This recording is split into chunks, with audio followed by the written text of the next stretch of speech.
guess we should probably start, shouldn't we? Yeah, let's call the meeting to order. So the meeting is called to order. The only person we're not here is Margaret. Is that correct? Yes. Maybe she'll come later. Who knows? Okay.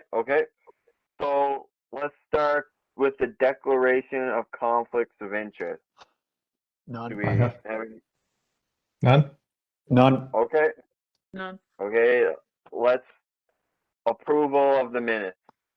Do we have the minutes?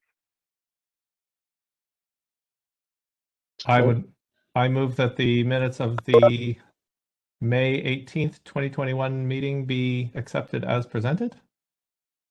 Good. And a seconder, please. Oh, Moved. there's Mark. Okay. Sorry, who's the seconder? I'll second. Okay, Want me to second it? Okay. Okay. thank you. Okay. Margaret. Hi, Margaret. Hi, Margaret. And next, approval of the agenda. Okay. Can we add under new business, short discussion on terms of reference? Because I kind of want to find out for myself as well as Ramona, if we want to meet 12 months of the year, 10 months of the year, 9 months of the year, what's our plan? And nobody replied to my email. So can we put that under new business, please? Terms of reference? Sure. I'll put it here. Terms of reference. Okay. Okay. And do we have a secondary for approval of the agenda? Do you need that or? No, I haven't been recording it. Thank you. Okay. Okay. Next is the report from Department Liaison.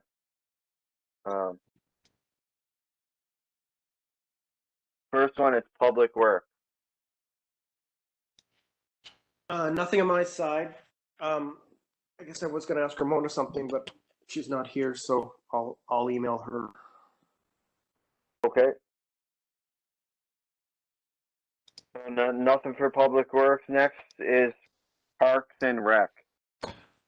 I have two items to bring forward. I'll start with Ray Brow, who's a city resident, sent me an email this morning just suggesting that he had been in conversation with Ruth DeLong, who, certainly whose name that we know as a provincial public servant, talking about bells and increasing the frequency that bells are used by cyclists to warn others, both on the trail and on the road. And Ray had some ideas as to how to put that forward, and Ruth had replied, and I will just forward that email exchange between the two of them to members of the task force, just so that you know. But, Ray, for example, suggested we might consider bell giveaways and signage, other things like that. But I will circulate that, and perhaps you can take that up at a future meeting.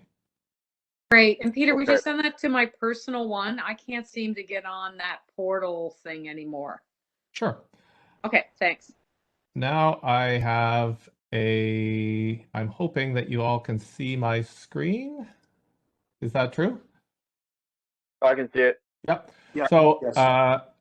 I promised that I would do this, I think, at the last meeting. And so this is just my attempt, just as my last report as Parks and Recreation Liaison, just to kind of try and summarize visually all of the issues that I've noted, many of them at previous meetings, on the Confederation Trail from Joe Giz Park to Belvedere. So I'm just going to run through these quickly, and then I'll circulate it by email, and I'll also send it to Nancy McMahon and Frank in Parks and Rec, just so that they have it as well.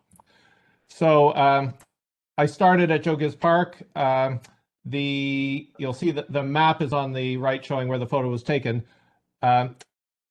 Through most of Joe Giz Park, there's some pretty serious washboarding. You can kind of get a sense from it just from the shadow pattern there. But if you're on a bicycle, there's a lot of bumping up and down there. And it's not unique to this area of the trail, but it's certainly, this is the area where it's most prevalent.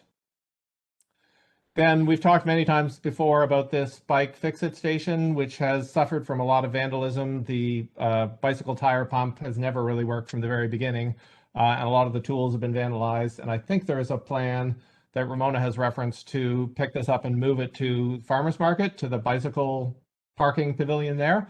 So I'm just highlighting the fact that that hasn't been done yet.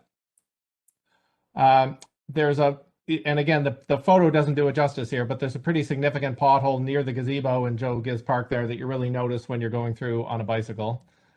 And then as you get toward Kensington Road, there's a lot, you can make it out quite clearly, especially on the right-hand side there. There's a lot of potholing and some more washboarding there as well. So it looks like that area, especially in Joe Giz Park, needs whatever Parks and Rec does to even out the surface there. This is probably not a Parks and Rec issue. It's probably a Public Works issue, but this is a brand new pedestrian call button and obviously got driven into by something. And so I just highlight that so that that can get passed along. Then the area between, we're now at the 1911 jail going up to Allen Street. And I know from previous conversations with Parks and Rec that this is a challenging area because of the runoff from Orlebar Park. Like the Orlebar sports fields there, the water comes down and across the trail into the gully there. So this is the start. You can see there's some fiber optic cable installation there, and there's starting to be a washout around this culvert there that's only going to get worse, I think, in a bad rain. And then this is a pothole that's maybe 100 feet up the trail from there.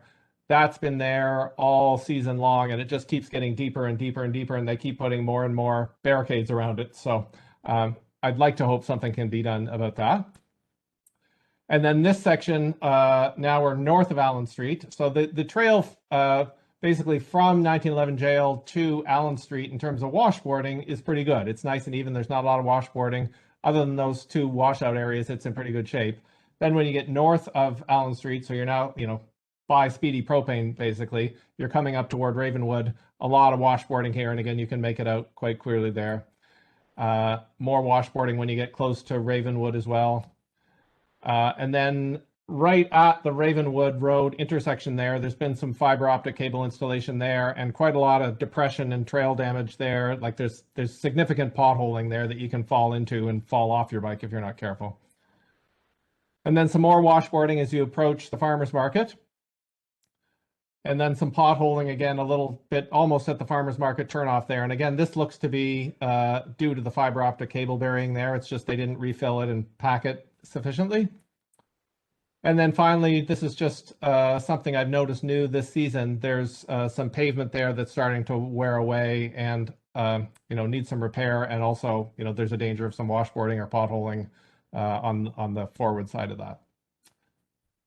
So that is my presentation.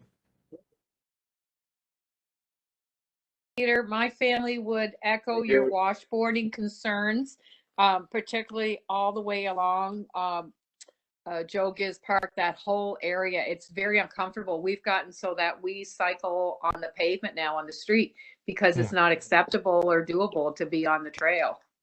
So your comments are very worthy.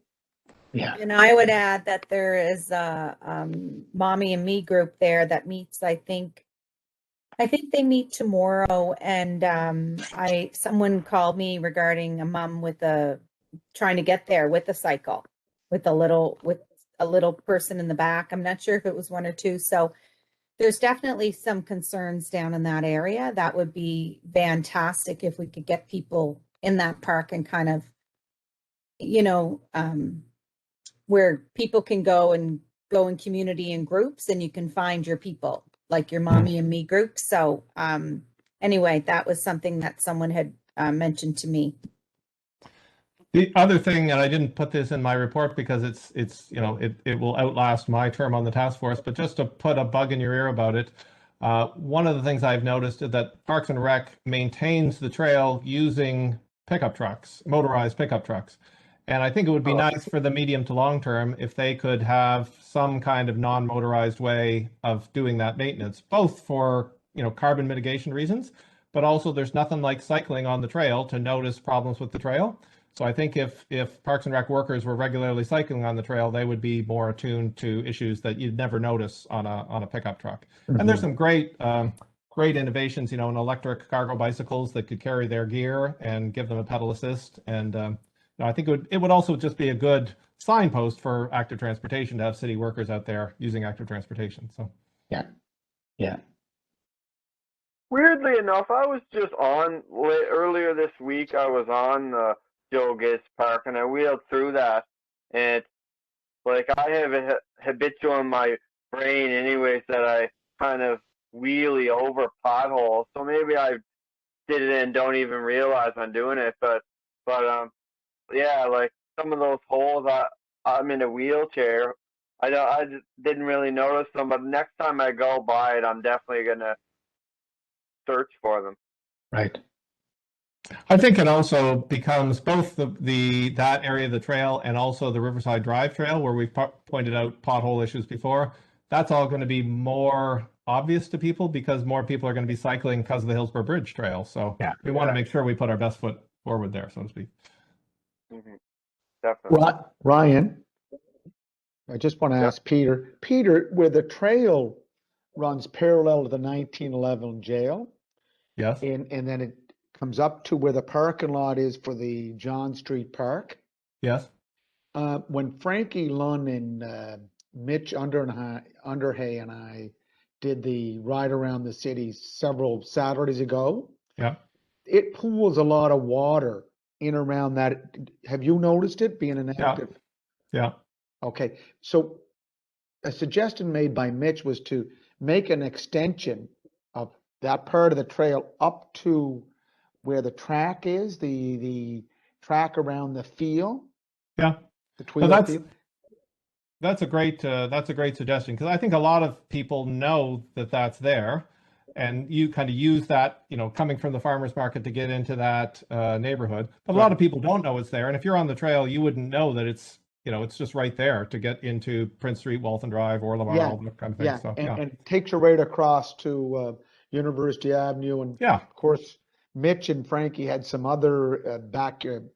I'm not going to say backyard, but parking lot areas that the city could look at for easements from private owners. And the second issue, Peter, you, like many other users along the Confederation Trail, have seen the orange rolls of conduit line. Yes. Has that posed any danger for cyclists or users up the trail? Have you heard any? Well, I would say, I think the most significant impact on the trail is just the damage done to the trail by those doing the work. And I don't think that, I think we brought that up at all the meetings we've had in 2021 and a couple in 2020, and just wanting to make sure that before the city closes out that contract, that the trail is remediated. Okay. And it's not so much that they have, in some cases they've left holes, but that's just because they haven't done the work. But it's just where they've had to, I think you mentioned this before, the plan, I think at some point, or maybe the practice at some point, has been to tunnel, but in some case they've had to cut and cover. And where they've cut and covered, there's often, they just haven't tamped it sufficiently, and then you get some erosion, and then you kind of get a depression, and then it just gets worse over time. So I would say, just, as a citizen, I would say the way that contractor has carried out the work has not been with tender, loving care for the residents. Like there are deep holes that are left with plywood over them. It's shoddy style of work. But I don't think I would say, they've been pretty good about moving those orange spirals of fiber optic cable off the trail surface itself. So Thank you, Ron. Okay. That's it for me, Chair. Okay. So next would be police. Do we have anything for police? I said at the last meeting, I believe, that I was going to check, or we had a question around some work being done on Queen Elizabeth Drive, and the trucks doing the work are in the bike lane.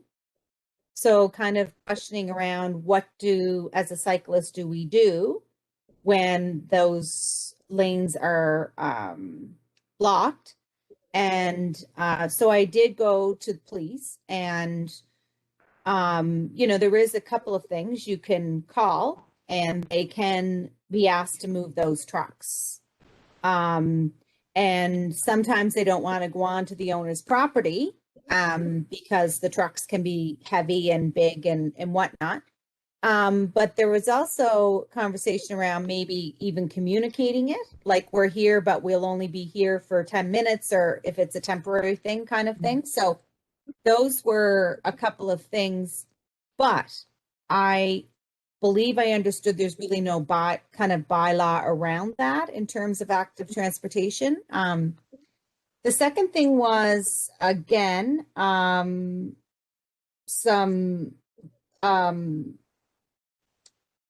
think I have here the radar in Queen Elizabeth Drive. I've noticed that the kind of little bumps in the road have been put back on several different places, and someone wanted to know if the radar speeds were captured. And from what I understand, they are. But I couldn't find out where they're housed. I can speak to that, Margaret, because I actually made, just as a private citizen, not a member of the task force, I made a access to information request to City Police, and they were able to put the data on a CD and send it to me. And so I had requested the speed radar displays on North River Road. There's one at the corner of Green Street, kind of in the heart of Brighton, and then there's one up at Waterview Heights, just south of Ellens Creek. And so they were able to send me quite a nice report, like the raw data and also a chart showing those, basically the number of cars that were going at or below or at or above the speed limit. So just for the committee's education, at Waterview Heights, which is up by Ellens Creek, this is data between January 14th and May 19th. So it's 125 days. There was a total of 476,774 cars. So that's an average of 3,814 cars a day. And this is just cars going south on North River Road. 42% were going at or below the speed limit, and 58% were driving in excess of the speed limit. Most of the people who were driving faster than the speed limit were going between, the speed limit there is 50 kilometers an hour. 28% were going 51 to 50, 18% were going 56 to 60, 8% were going 61 to 65, and just 3% were going 66 to 70. So that's Waterview Heights. So 42 below, 58 above. Green Street down in the heart of Brighton, 47% were driving at or below the speed limit, and 53% were driving in excess. And I have this, and I'll circulate this as part of the same email when I send you the PowerPoint presentation I presented earlier. So again, I think there's obviously more speed radar displays than just those two. And so I would recommend that maybe the committee ask City Police to provide, maybe an annual report or a biannual report of all of them, just for the committee's information, because I think it points out safety issues and areas where, if you have an area where, both of those areas I think are areas of concern, but where there's a particular area of concern, that might be a pointer to where there should be better separated traffic lanes. So. Great data. Yeah, that's Yeah, good. that's a great idea. It's great to have the digital. I bet you that report, if it was ever done at University Avenue down that hill in front of UPEI, would be scary about how many people are speeding above the 60 kilometers per hour. Do you know, I've noticed both sides, everyone's using the sidewalk on University Avenue out there because they don't feel safe on University Avenue. It's a speedway. And I guess, it's sort of, if I was a policeman and I saw a cyclist up on the sidewalk, I'd say, yeah, go up there. It's safer, you have to use your common sense. Your worship, I think that might be another candidate. You were speaking about Manitoba Road earlier. I think if there was a prime candidate for converting a sidewalk into an AT path, it would be the area that Joanne's speaking to. Joe, that's what we've spoke about before you come on. We were just speaking, Ryan and Peter and I, that these sidewalks that are pedestrian only, we should be looking more at AT pathways, or as Peter refers to them, shared pathways, so that cyclists can use them, walkers, skateboarders. But at the same time, you have to respect all the users. It's not just for cyclists. It's not just for skateboarders. We all have to be working together. So that sidewalk that goes from the corner of Longworth Avenue and St. Peter's Road by the 1911 jail and goes north right to Towers Road and beyond, right? It's on the east side, the sidewalk. We should be looking at turning these sidewalks into AT or shared pathways. So that way you get people, you get cyclists, walkers off the side of the roads. And just so you know, that valley there by UPEI that you're talking about, there is a camera there, and there is legislation being pushed forward by the province for the use of photo radar. So Well, that'll work. That would be the answer, I think. It works. It's a deterrent, but it also is costly for some people that don't know that they're being tracked when they're speeding down a street, a road, and so forth. Yeah. And Philip, I fully agree with you. I think that would really be the answer in certain situations, to have the active transportation, build onto the sidewalk or change the middle line or something. Mount Edward Road, University Avenue, Allen Street, this sort of thing. Those are places that it's not safe to be on a cyclist, but you need those streets to access where you're the Towers Road does too. The Towers Road is, it's required. But Ryan, last year when we turned the inside lane, the bike lane at Victoria Park, into an active transportation lane, more people are using the laneway, because prior to COVID-19, it was just a cyclist lane, right? And now it's being used by walkers, skateboarders. So it's a multi-use pathway. It's great. Yeah, really good. I think the idea of removing one sidewalk and making a sidewalk into an active transportation lane, it fits so many things in the city, because not only do you already have the space for it, but you can fit, you can accommodate the active transportation, and you don't have to remove parking. You don't have to give up. So you don't have to give up anything. You're gaining, and it's just, it's great. It's a great idea. Yeah. And as Peter said earlier, Jason, I don't think it requires similar to what we have at Victoria Park. Please use a bag to pick up after your dog. I keep saying the dogs can't read, right? It's up to the dog owners, but it's the same with the active transportation pathway. We just all have to use, as Peter said, common sense. Maybe your dogs can't read. Our dog passed away. Fitzroy Street is another one. I find it very, very dangerous on that street, because there is parking on that street, and you're jetting out, and you don't know if they're going to see you or not. Yeah. Your Worship, sorry, Marion. No, I'm okay. Your Worship, I don't know the answer to this, so I'll ask you the question. In terms of Upper Prince Street, so Euston past Prince Street School to Allen Street, have there been discussions over the years about what to do about that street? In terms of the fact that it's two-way with a parking lane. Like I feel dangerous there, because you can't have a parked car, a vehicle, and a cyclist in parallel on that street. No. What have the proposed solutions been to that? Discussions have been looking at a one-way going northbound or going southbound, and then Waltham Drive would be a one-way going northbound or opposite to Upper Prince. Okay. However, if you get into the neighborhood, there are some neighbors that want it, some neighbors that don't want it, because the neighbors that don't want it, they believe that the speed will increase because now it's a one-way. Right. And then there are those that say, well, you're not safe on that street as a walker or a cyclist or someone moving along that pathway or that area with a carriage, or just if you're not in a vehicle, you're not safe. No. So Peter, it's been going on since I was on council in 2001, 2006, and it come up again at the start of this term of office. But it's, I don't know the fix.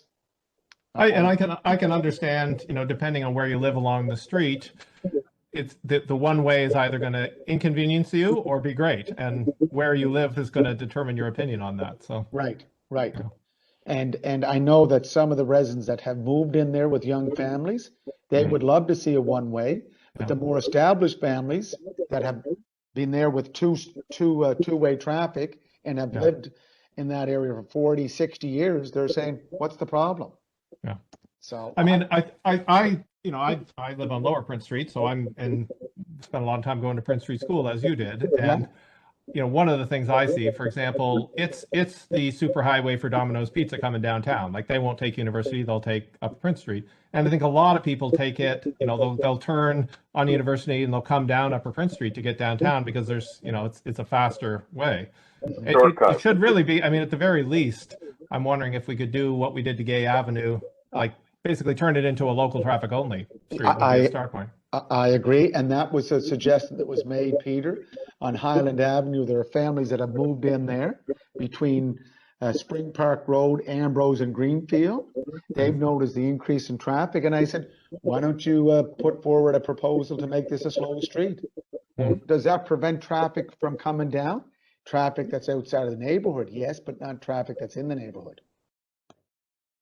Yeah. Thank you.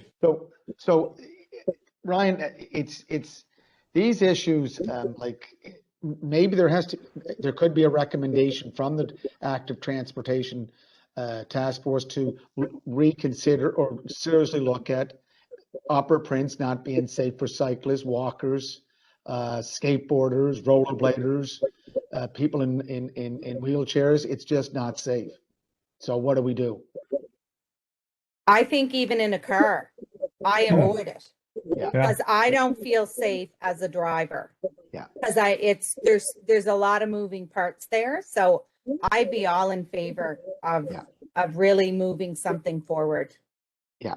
And Margaret, I agree. It's just it's one of those local issues where Gay Avenue is in between the two streets. They come up with a solution. No, actually Gay Avenue's off Walton Drive, and in between it lies between Walton Drive and Oliver Street. Yeah.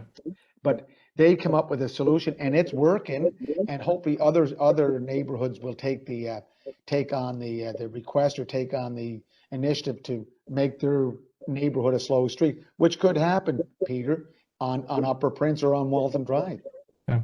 It seems like that would be a great example for where a community planning exercise, rather than somebody coming up with a plan and saying, okay, here's what we propose. Yeah. Getting the residents, together in the Prince Street School gym and having a planner there and, being able to collaboratively come up with a plan that seems to work for most people. So. Yeah. And all of us. Yeah. And there is an North of Houston Neighborhood Association, is there not? They're kind of yes, there is North of Neighborhood Association. Association, and Mitch Tweel is the counselor for that area, right? Correct. But I know with COVID, like things haven't gotten accomplished or done or anything because we haven't had the wherewithal to be able to meet. Right. But I would like, that's a fairly active citizens group there, probably along the same lines that came up with a slow street for Gay Avenue, like power to them. Yeah. So Ramona Doyle lives on the corner of Upper Prince and Gerald. She's an Upper Prince Street resident.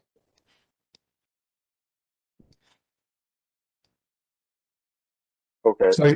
So you're just saying we just get to Ramona to do it. That's easy. Thank you. Good she didn't come to the meeting. That's why maybe there needs I think it requires a recommendation from the task force to take a serious look at it. Like, where are we going with it? Or if we're not going to do it, then let's find a plan to make, instead of two sidewalks, one on the east and one on the west, have one sidewalk on one side that's an active transportation pathway. Yeah. Yep.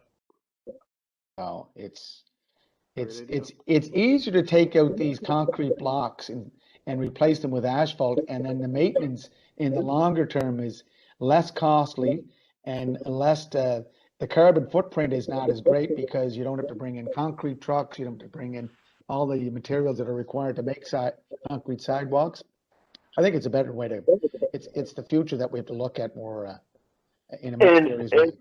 And personally, in my opinion, like, because I'm in a wheelchair and I go down the sidewalks all the time, and you have to have your awareness on 100% because you could be going down the sidewalk and then there's like a dip in one of them and your wheel gets caught and you fall out of your wheelchair, or like with the path that you're talking about, it would be like a steady, even path that wouldn't fluctuate, and like people would have less problems compared to like the old sidewalks, and the old concrete. Yeah, it would be a plus definitely for over time for sure.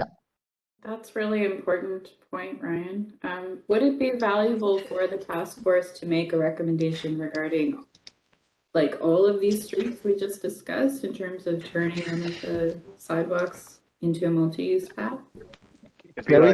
There is a plan. They're working on a master plan for University Avenue that starts from Euston and heads out to, the first stop would be the corner of Allen Kirkwood, and then go beyond from Allen Kirkwood up to Belvedere. And on the east side, there's a concrete sidewalk. The proposal is to go with a AT pathway. On the east side. Yeah. On the east side. Is that the Shoppers Drug Mart side? No, that's the west side. Okay, so it'd be the RCMP side. Correct. Yeah, the CBC side. Yeah. So that one is in the works. Yeah, so that's one, that could be part of the recommendations, because that is part of EXP's study that they did last year. EXP is an engineering firm out of Moncton. So it would be useful for us to put something together that kind of listed a number of streets where this Mount Everett Road, yeah, some of the streets that we talked about. Okay. That's good. Okay. Next is sustainability. Do we have a sustainability report? On the liaison for that. And has everybody had a chance to look at Bike Week this week? If you haven't, please go on the city's website and look at the activities that are going on. We had made the suggestion that there be an opportunity for families to receive some training for cycling. And I think Peter was instrumental in getting Cynthia King to sort of be like a coach or an ambassador to take families or people in their neighborhood and teach them or give them the wherewithal to go cycling in the city of Charlottetown. I'm also really excited that Bike Friendly Charlottetown, which is now Bike Friendly Communities, is offering 3 different tours. I think it's mostly Saturday. One is around Victoria Park, and they're about 6 kilometer average. But there is one doable. Go ahead. There's one starting in about 25 minutes, and Mitch said he's going rain or shine. That's Mitch. That's Mitch. Another one Thursday night that starts at Joe Giz Park, and the one on Saturday morning starts, it's actually at the farmer's market, and that's a 4 kilometer loop, so a little bit shorter. Okay. And I believe it's at 11 in the morning, that one. But everything's on our Facebook page. Or and the city as well. Yeah, you'll be talking about it. Bike Friendly's communities. Sure. So, and the mayor has a ride going on Friday. Do you, Mayor Brown? No, tomorrow morning, starting at 9:30, and it's a practical ride around the city. That is, I am going to Prince Street School and St. Jean's School with some invites to participate in Take Your Bike to School on Friday. Then we're also dropping by, I have to pick up a couple of items at Sobeys at the corner of Allen and at University. And then Robbie Doherty and I plan to go down to either Leonard's or Tim Hortons at University Avenue, have a coffee. So it's to show the practical use of cycling in the city. You just, you know, for a lot, I shouldn't say for a lot of people, but there are individuals that like to go out and just cycle for the fun of it. We're looking at the practical side of cycling by using to go to the drugstore, go to the coffee shop, go to your school, go to your place of work, and so forth. Right. And Friday is bike to school and bike, as you mentioned, and bike to work day. That's right. And if you go Hopefully there, the sun is going to shine. What's that? Hopefully the sun is going to shine this year. Biking doesn't just count. You just don't wait for the sun if you're biking. Come on, Joe, you know that. Oh, yeah. But Joe, it's easy to find at charlottetown.ca. Just type in Bike Week 2021 and all the activities are there. I did note earlier in the week on Facebook, Kevin from the Brain Injury Association made a comment about some of the collateral materials, the publicity materials showing for Bike Week, showing families not wearing bicycle helmets. And I went and took a look, and I think that was fixed by communications people. So it was fixed by Robbie Doherty. It was submitted by Kenny Murnion. Yes. Okay, good. And it was a good response or feedback from Kenny, because Kenny is very active in the Brain Injury Association. Yeah. Good. Okay. Okay. Yeah. So Joe, if you're Yeah. available tomorrow 9:30, meet us down at Outer Limit Sports. We'll go on a bike ride. I'll buy you a coffee. I'm available, but I heard it's going to rain, so I'm going to take come on. You and Margaret were supposed to come there a couple of Saturdays ago when it was 10 raining. degrees. I don't cycle when it goes below 10, Mayor Brown. 9:30 a.m. Outer Limit Sports. I'll see what I can, if the weather's fair. Okay. You're starting at 9:30, Outer Limit Sports? That's on University Avenue across from the Royal Bank. Oh, yeah, that's my bike place. Yep. Okay, thank you. And anyone else, you're more than welcome. Only 40% chance of rain, Joanne. Oh, I might be there. Okay. Okay. And next is cycling PEI. Nothing on that. No report. Okay. And bike friendly Charlottetown.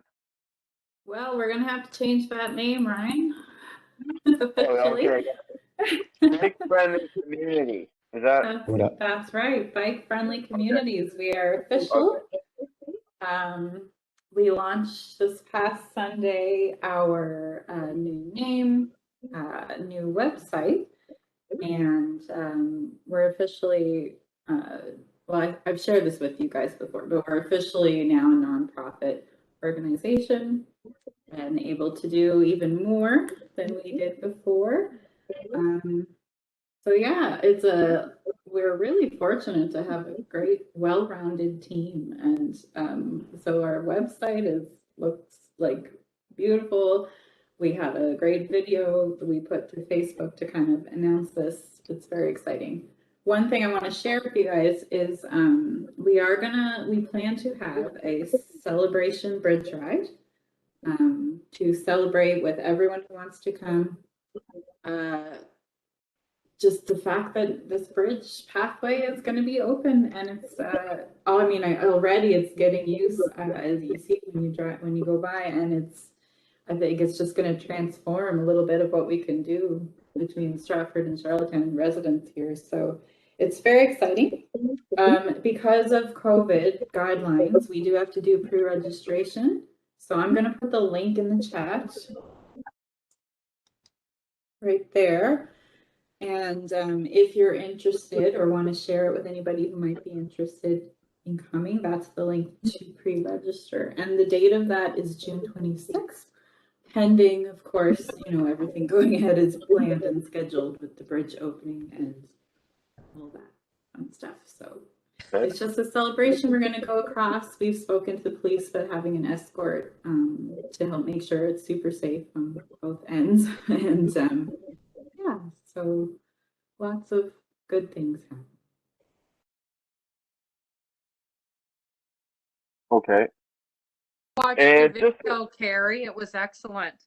It was Oh. really nice the way it was done. He Yeah, did- you yeah. look good in a hard hat or in a helmet. That looked good. Thanks.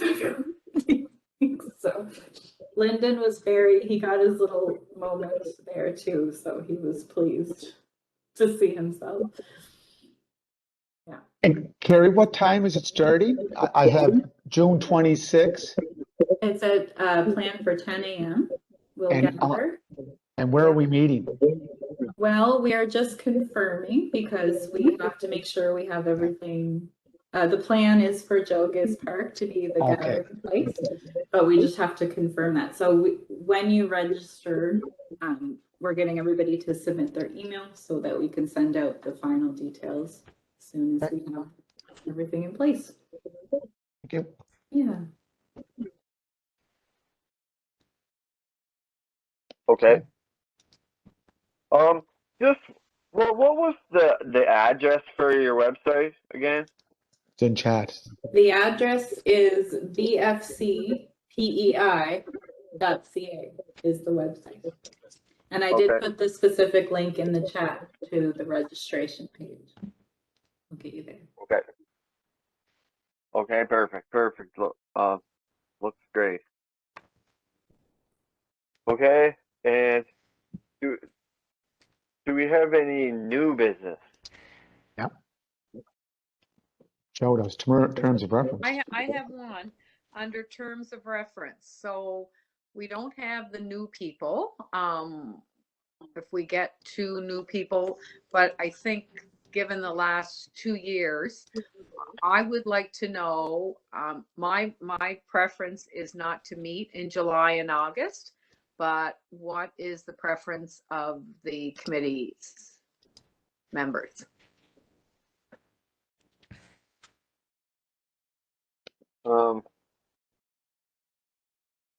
It's the summer, like there's going to be a lot of people in the summer biking and stuff. There could be issues that come up that we're not aware of, like you might want to like to not do it July and August. Those are kind of the prime times for it. If you didn't do it, like it would be about like collecting the information and being if it was dire need, we'd have to get it resolved. But if it wasn't, maybe we could just have a bigger meeting in end of August or September. I don't know. That's a suggestion.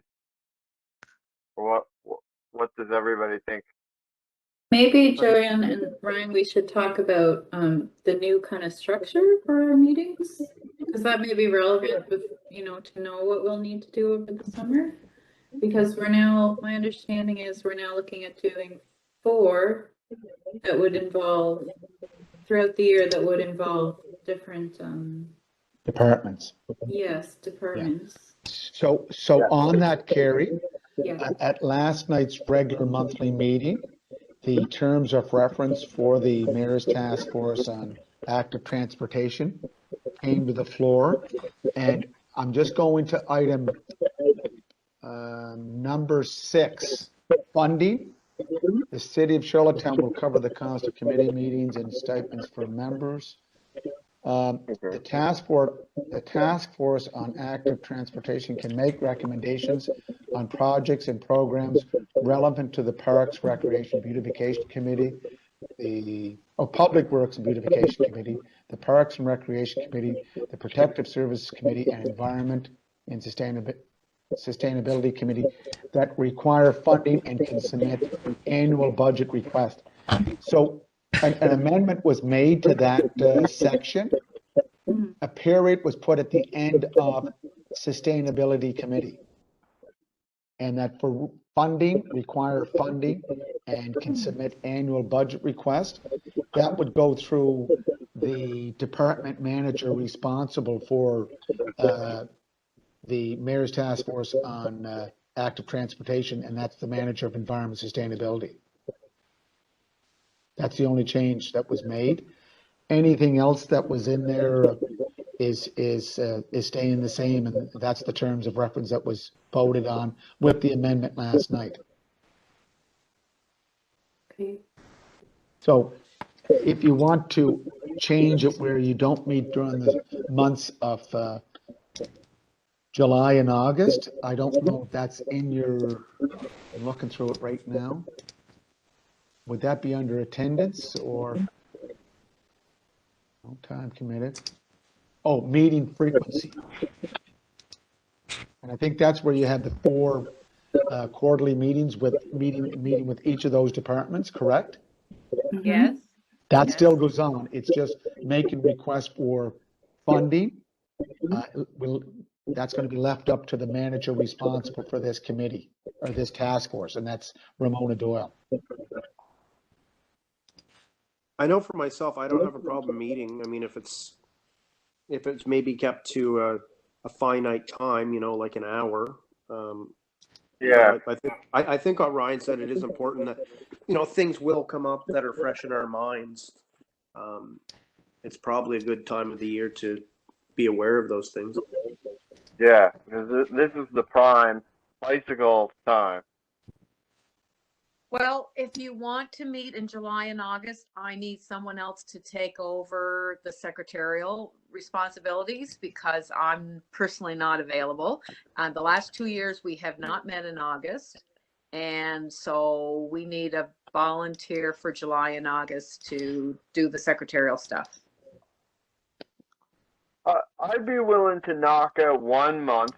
Like, we might be able to do it in August and just bank all of what may have occurred in July and just do 1. That might be more plausible. Yeah.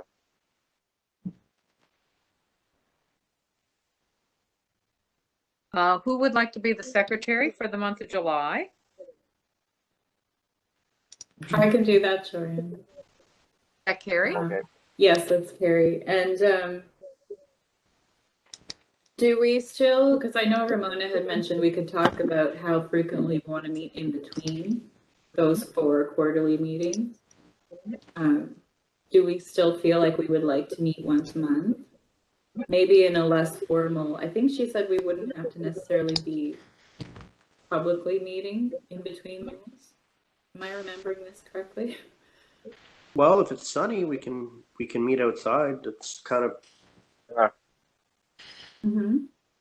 kind of nice.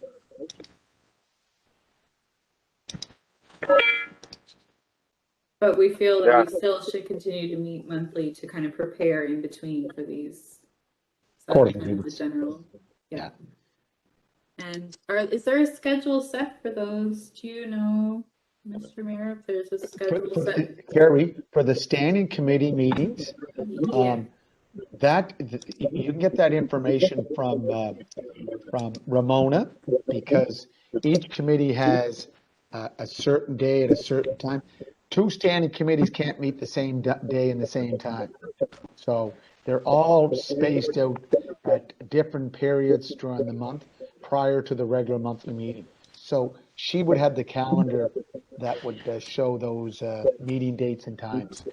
Well, I actually have it on my calendar here, and it's every 2nd Tuesday of the month that it says for these ones. That's what you're talking about. Excuse me, Ryan. She changed it this year in 2021 to the 3rd Tuesday of the month. Okay. Well, whatever it is, I have it on point. I thought it's the 2nd Tuesday. It was, but for 2021, she changed it to the 3rd Tuesday. And now she's changed it that we're only required to meet 4 times a year. And I spoke up and thought that it was important for us to meet monthly. However, when I gave it some thought and looked at what we've accomplished, that's why I recommended we don't meet in July and August, but that's fine. And the other thing I want you to be aware of is there is a meeting scheduled for December the 20th. That's 5 days before Christmas. That's the Tuesday before Christmas. So that's another one that it's important, like important work gets done in December for sure, because we've got public works, we've got the budget, all kinds of stuff. But maybe somehow we're going to have to try to change that date. I don't know. What are your feelings on this, Margaret?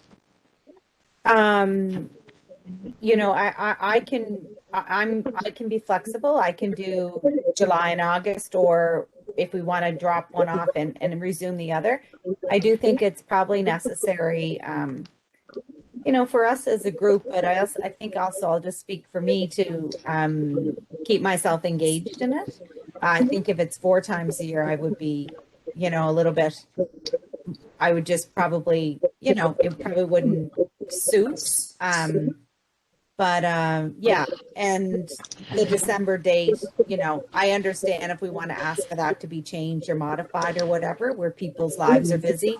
Yeah. And if we have pandemic, you know, everything released, and those restrictions gone, you know, we'll see, we may see a few people fly the coop here for December. The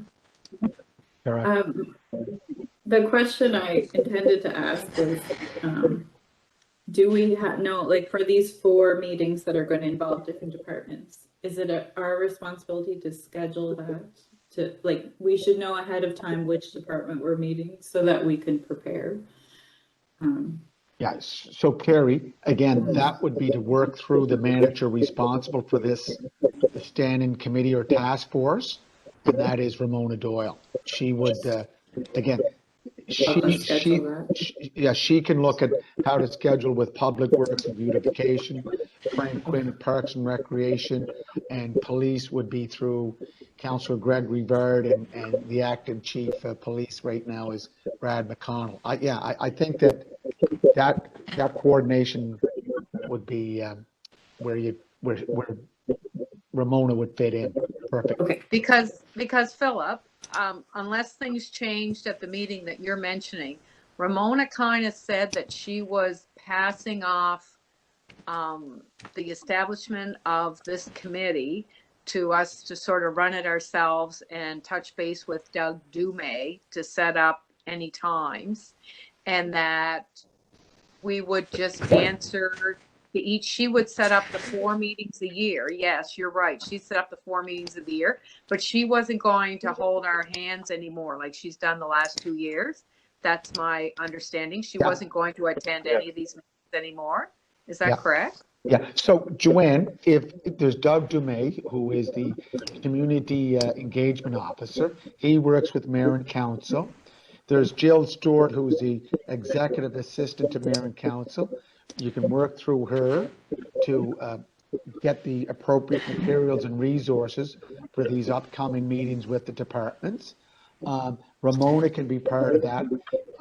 And that could be up to the chair or the vice chair to make those connections and provide the basis or what will be discussed at these meetings with department heads. I want to add, Joanne, and to the rest of the committee and the rest of the task force, I said to Peter before the meeting started that this task force has done a lot of great work, and I think it's really moved the meter up on the attention on active transportation or shared pathways. And the federal government is responding, not because of Charlottetown's mayor's task force on active transportation, but right across the country. Catherine McKenna has committed another $400 million to promote infrastructure and building new active transportation pathways. So this task force couldn't have come at a better time, with everything just lining up. And you know, going forward, I think that it's going to do a lot more great work. And it's too bad Peter's not going to be with us, because Peter is taking a furlough because of and not forcefully. We didn't force it on him. He's taken that furlough on his own, but he's done some great work. And same with the rest of you, and same for Heather Rosser. So we can work with Doug Dumais, Jill Stewart, Ramona Doyle. You just come up with the plan that you want to look at, what you want to present, and we can provide the resources.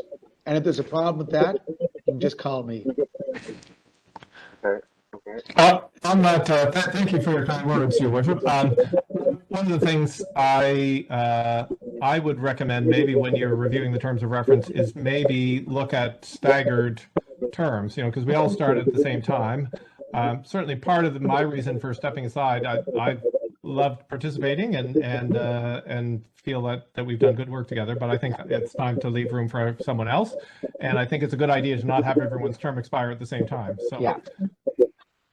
No, Peter, I'm a big supporter of term limits. It's a good way to get new blood, new ideas, new energy. Are you saying something about the next municipal election? I'm term limits. I like 2 terms and you move on. If you can't get it done in 8 years, you should be going somewhere else. But no, I really think that we have an opportunity to work with the different resources, and Ramona's there, the executive assistant here in the mayor's office that works for council and mayor, and Doug Dumais, and then we have our communications officer, communications personnel, Robbie Doherty and Isaac McDonald. So there are lots of resources here to get those meetings in place. But Peter, if we're going to these meetings with the department heads or with the standing committees, there has to be an ask or what we want to do with each of these departments. What are we asking? And that way if they can't do it, a particular department or line department, then they can look at saying it should be over Parks and Recreation, it should be with police, but it's, I think that we can make it work. Go ahead. I just want so if you're going to mention 4 meetings 4 times a year for the departments, we probably would have to meet for that ask before to figure out what we're actually asking. Yeah. So that would be something to consider definitely before. Yeah. Yes, and part of Ramona's email, and she asked me to ask you, was there any particular month that any of you believe that we should meet with a particular department? She kind of needed some feedback before she could set that up. And so anybody have a month or a preference of meeting with the department or a suggestion? Yeah, Philip, go ahead. If I could suggest Peter's review of the Confederation Trail, that's a Parks and Recreation issue. I think that should follow up sooner than later. And as Peter mentioned about the work that's being done on that trail, that falls under the Water and Sewer Department. I don't know why Water and Sewer is doing fiber optic installation, but anyways, it's there. And I think that the person that's doing it, Daniel Mullins, he reports to WM&M, Williamsworth McLeod, the general contractor. The general contractor has hired Nasmi Lowen from Coles Associates to do the review or the monitoring of the project. And the standing committee responsible for the project is the Water and Wastewater Standing Committee. So, those 2 departments heads could be at that meeting to say, okay, what about the remediation of this trail after this project is completed? That should be part of the substantial completion of the project before the final payment is issued. Yeah. So my suggestion, Joe, is Parks and Recreation would be your first to look at if so be it. Thank you. I'm the secretary, so I'm writing and not talking as much. Have you noticed? Yeah, I've noticed it quite a bit. The only thing I can think of in terms of scheduling is that we might want to be talking to Public Works when they're deciding what their projects are going to be for the following, budget year or something like that. So I'm not sure what the calendars look like internally for that sort of thing, but. So carry on that. That budget, that planning starts in January because our fiscal year ends March 31st. And the new budget has to be presented by April 1st of every year. So the planning for the next year begins in the winter of the following year. So this budget ends April 1st or March 31st, 2022. The planning for 2022 to 2023 starts in the winter, January, February of 2022 for the next year's budget. Okay, so that might be a good time to be talking to, I guess, Public Works about infrastructure. I know Oh, yes. environment and Yeah. sustainability does some too, but. Okay.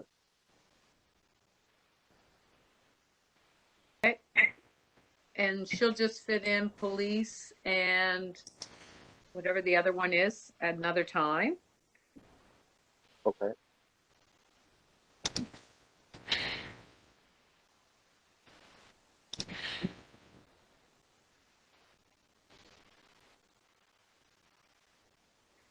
So the Yeah, four so departments we're- you have are Public Works and Beautification, Parks, Recreation, Protective Services, and Environment and Sustainability. Am I missing one? No, that's it. Environment and sustainability. I suggest that we probably would meet with them like April to do bike week and things like yeah. that. Okay. Yeah, April. Okay.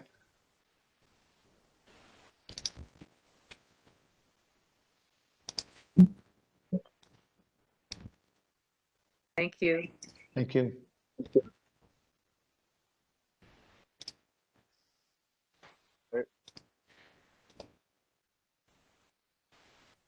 And does anyone else have any new business?